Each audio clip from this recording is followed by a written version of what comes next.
ఇశ్రాయేలీయులు మరల యెహోవా దృష్టికి దోషులు కాగా యెహోవా 40 సంవత్సరములు వారిని ఫిలిష్తీయుల చేతికి అప్పగించెను. ఇశ్రాయేలీయులు తమ పాపముల ఫలితంగా ఫిలిష్తీయుల చేతిలో ఎన్నో కష్టాలు అనుభవించారు.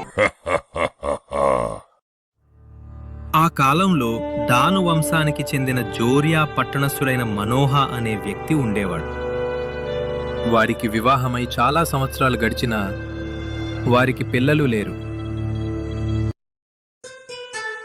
ఒకరోజు మనోహ భార్య పొలంలో పనిచేస్తూ ఉండగా అప్పుడు ఆమె ఒక ప్రకాశవంతమైన వెలుగును చూసి ఆమె ఆశ్చర్యపోయింది. యెహోవా దూత తనతో ఇలా అనెను, నీవు గర్భవతివై కుమారుని కంటావు, కాబట్టి జాగ్రత్తగా ఉండుము.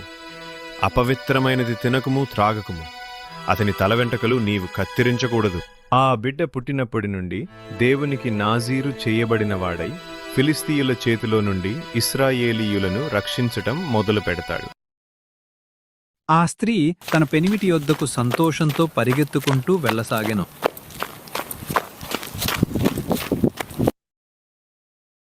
అతడు నాతో, నీవు గర్భవతివై కుమారుని కందువు, కాబట్టి అపవిత్రమైనది త్రాగకుండుము తినకుండుము.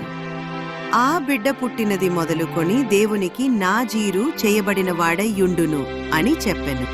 నేను మరలా ఆ దైవజనుడితో మాట్లాడగోర్చున్నాను. ప్రభువా, నీవు పంపిన దైవజనుడు మరల మా వద్దకొచ్చి పుట్టబో ఆ బిడ్డకు మేము ఏమేమి చేయవలనో దానిని మాకు నేర్పినట్లు దయచేయండి.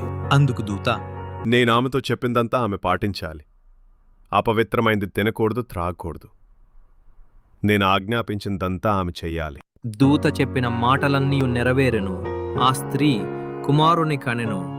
ఆమె అతనికి సంసోను అని పేరు పెట్టెను.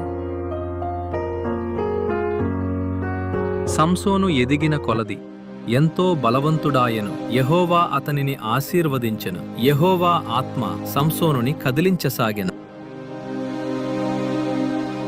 సంసోను తిమ్నాతుకు వెళ్ళాడు. అక్కడ ఫిలిష్తీయుల కుమార్తెల